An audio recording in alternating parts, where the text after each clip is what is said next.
This is a review for his first year going through this summer, so it's not a review of this year in any fashion. All the ratings were provided to us prior to the start of this school year, so it's ratings for the last academic year. I have a question about this as we get started here. I see a little typo in here. Is this the most recent version of this one? Do you know, Kathy? Yes, it is. There is in the second sentence of the second paragraph, will provide leadership. Does not seem to me. Did you read this before it was published? No, I can answer that one for him. I'm not sure, I didn't write it, Mr. Roche. I'm not sure why I'm carrying the blame for your typo here. Probably slaughtering here. Just one small item to perhaps correct. Outside of that, any discussion on this item? I should point out that one of the other board members did point out a typo before it went public. Well done, Mr. Wolf.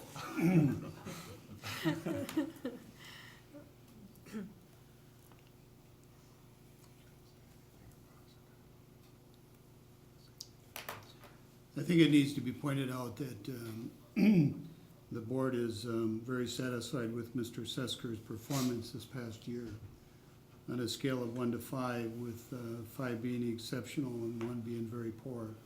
The overall rating on 5 visions that were identified in the strategic plan, Mr. Sesker rated a 4 on an average, and that speaks very well for what we as board members feel of your performance. In addition, it wasn't just the board that filled out this evaluation. We did 360, so there were staff that filled it out as well. So it's a accumulation of all those results. So very pleased with Thank you. performance. Any other comments on this? I'll just quickly echo Jerry's comments. I think we have all been very pleased with your work, Mr. Sesker, this first year, leading us through some important changes as we move forward in this district. So it's been a pleasure for me to work with you, and I look forward to many more years. Thank you. Any other comments on this before we take a vote? If not, I will entertain a motion to approve this evaluation. So moved. We have a motion. Is there a second? Second. We have a motion and a second to approve the superintendent evaluation results. All those in favor signify by saying aye. Aye. Opposed, same sign. Motion carries. All right, thank you all. A couple of quick items on this. The next step here will be to establish a growth plan for Mr. Sesker for the next year. That would be the standard operating procedure after an evaluation. So I'm going to ask Tom and Jerry and I to meet again after putting together the evaluation and discuss that growth plan and bring it to the board. Hopefully, I think by next month would be my plan. And as well to talk about what changes in compensation may be appropriate for the current academic year in light of the evaluation. So we'll do that. So if there are any thoughts or comments from this board about those items, please share them with Tom, Jerry, or myself, and we'll bring a recommendation to the board on that. My hope is for the next meeting. Yvette, that goes for you as well, obviously. You'll be on the board then, so any comments you have, please share with us. All right. Any further questions or comments on this? Okay. Oh, I'm sorry, I almost skipped over it. We have an important item now. Item 10C, recognition of Mr. Wolf for his service on the board.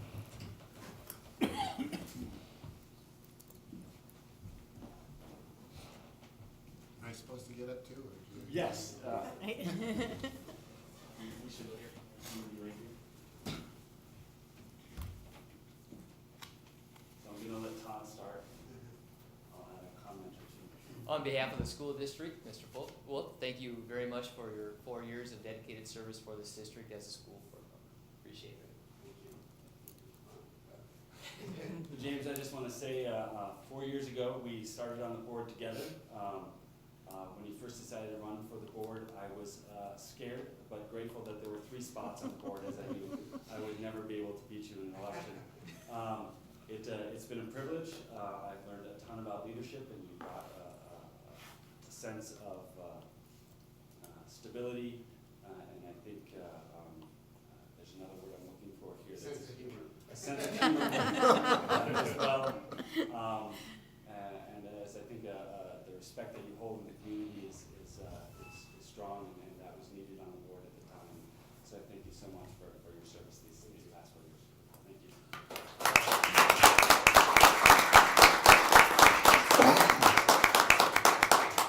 It's all okay, given my relatively small family. I'll put this under the Christmas tree. Slap something to open. But it's been a pleasure. I'm glad to have had an opportunity to serve the community in this regard. And it was a tough decision whether or not to run again.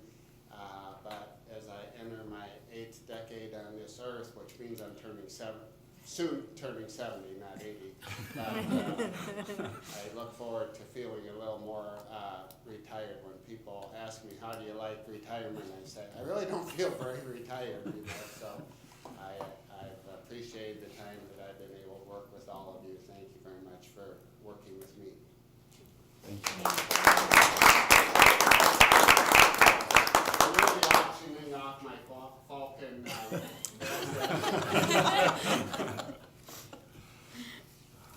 Excellent, thank you, James. Next, other items of information, starting with our student representative. Anything that you'd like to share with us tonight? For our student council, our high school raised $9,300 over the last about 2 to 3 weeks for our Toys for Tots. And today we actually went shopping at Walmart and our Farm and Home, and we bought over 812 toys to donate to Toys for Tots. But other than that, nothing is very exciting in our world yet. We have a blood drive in a few months. I think it's in April, and so that's our next big event. That's got to be the most fun thing in the year, to go to buy toys with Yes. $9,000. Get out of school for 3 hours to go buy toys. That's outstanding. That's outstanding. All right. Any items of information from school board members? Mine is an inquiry. Maybe I should have asked it when we said it wasn't going to be on the agenda, but 10A, the trip to Costa Rica. I thought we were, when we deferred that last month, and asked for more information. It seems to me we were almost bumping up against the deadline for approval. Can we state why this isn't ready to be acted on here, or is that not a good question?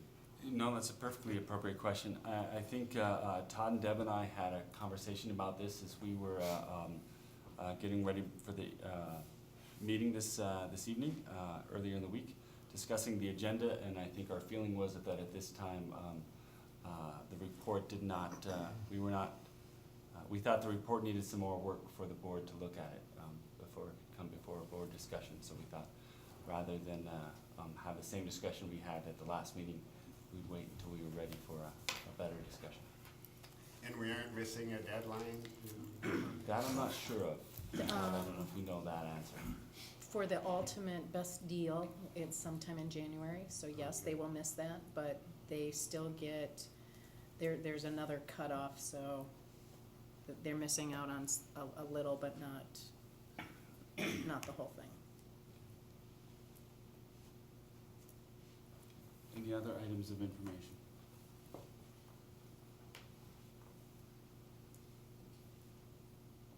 Okay, nothing from the board members.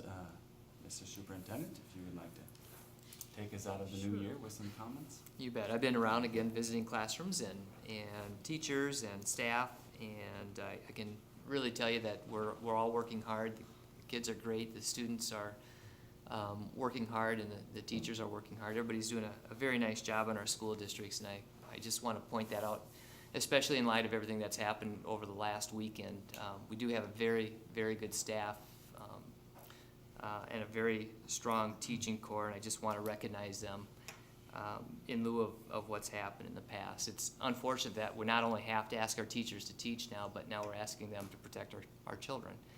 And they do that intuitively, but at the same time, we still want them to be hard workers and great teachers. So I do want to commend the staff for what they've done. I've met with the music boosters and others, which actually brings me up to maybe a quick discussion. I will probably get more meetings requests that were actually invites from different groups. This happened to be an invite from the music boosters, and I wasn't sure if they're going to be board members there or not. In fact, Deb called me the day that they're having that meeting. How do you want?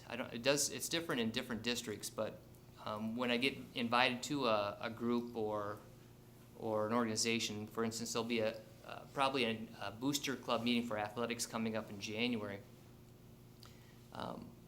We can't have a quorum of the board there, and normally I don't call the board members just to have a meeting with parents, but I don't always know if the board wants to be invited there or not invited. Is there any kind of feedback of how you want to handle those meetings that are going to be coming up, and they're going to be talking about budget and trying to add programs back and so on? They'll be out there. There's going to be I've already got one at least lined up that I know it's going to happen. Well, I could imagine one of two ways. Perhaps if you get a request and you think it might be appropriate for board members to be there, the way to handle that would be to forward it to the board chair to start with, and then that could get sent to the board. The board chair could send an invite to any board members who might have an interest to sort of coordinate that so that we don't end up with a quorum at a meeting. Yeah, and I think I'd be comfortable with that, just because there are going to be some budget things that will be discussed at the meetings, and it would be nice to have a board member there. So I'll just use that protocol, and then I'll let you handle, or whoever the board chair is next year, the board chair handle the request for other board members who may have an interest in it. My biggest fear is that we'll have 5 board members walk in, and then somebody will make a decision, and then we'll be violating an open meeting law. We want to be careful of that. Okay. Absolutely. All right. Does that seem like an appropriate strategy to the rest of the board? All right. Okay. Thank you, Tom. And I'll use my judgment. I'm not going to do this for every single meeting I get invited to. It'll be meetings that I feel that there could be or should be some board rep. Todd, would you say, very briefly, would you comment on what safety preparations we do in our schools? Oh, yeah. The number of drills and such things that go on in the schools. Yeah, I was going to follow up on that first. These are items that we have always been thinking of, and while I think we'll probably revisit them, they aren't new items for us to think about. Right, and as you watch the whole circumstance come down over at the Sandy Hook Elementary School District, all schools in the nation go through a process of where they are required to do, at least in Minnesota anyways, 5 lockdown drills in their school district. And we do that every year. We take it very seriously, and they've been doing this now for a number of years. So that's our first protocol. We do have that in place, and we do initiate that if we do have an intruder. It's part of our intruder alert drill. Other pieces that we have for our protocol, we have each individual school district has their own protocol that they follow with regard to any kind of an emergency situation. And it's very clear, and actually Kevin Hildebrand is the one that designed it. They all have 3-ring binders that they can go into that protocol. In fact, all districts have this to determine what their next steps are going to be. So it's pretty specific. You get into a situation like this, and it does make you want to understand why this happens, or how this could happen, or can it ever be prevented, or what are the circumstances around it, and you can go over it 1,000 times and still not come up with the right solution. We do the best we can when we train staff and we talk to staff and students to react to the situation as they feel appropriate. And it's really difficult to say, but we try to minimize as much casualties as we possibly can when these types of situations arise. We make every effort possible in the school district and other school districts that I've been in to make the children and the staff feel as safe as they possibly can. We want teachers to nurture kids, and we want them to teach. That's what they're there for. They're there for an education, but at the same time, more, and especially now after this weekend, we have the safety issue in front of us that we need to look at. So I've emailed, and I think I've CC'd a lot of you on the emails that I've been sending out to staff and to principals so that you have an understanding of what we're doing. And we are going to visit our protocols again and see if there are holes and try to cover as many holes as we possibly can. Everything is heightened at this point for the next, it could be months. We certainly want our children to be safe, but we also want to make sure that we're making the right choices for these safety protocols. So that's kind of what the thinking is generally. Thank you, Todd. I know pretty much the moment I heard my first call was to Todd, and I was reassured to call you and ask you some of these questions at that moment, and it was clear that these are things we think about in our district, that we prepare for as much as anyone can prepare for an event like this, and while we will revisit this, it was reassuring to me to know that this is the sort of thing, that safety is something that we think about constantly in our district. So I appreciate your work on that, the work of the entire district. Yeah. The other piece is we have the follow-up with regard to what's happened after the effect, and I've had a nice outpouring of not just school support from our counselors, social workers, but also outside school support, asking if we need help, we'd be willing to come in and help out too. So it's been good. Thank you, Todd. A couple other things. I'll be on KDHL on Wednesday morning, so if you want to tune in at 9:30, I'll be on KDHL. Is that every Wednesday or? Nope, not yet. We're working on that. It might be like a once a month. I've talked to KDHL about possibly doing a monthly show with superintendent's show, and we might be able to fit that in. So, and same thing with FCTV. And I had a nice visit with Senator-elect Vicki Jensen today too. So it was nice to talk about our platforms and what we're thinking about. So that's all. Okay, next on our agenda are the dates to remember. Just a few here. January 7th, 2013, first meeting of the new year at 6:30 will be our organizational meeting and work session right here in City Council, at the City Hall Council Chambers. January 14th at 7:30 a.m. will be our finance meeting at the district office. January 14th at 4 p.m. will be our policy meeting in the district office.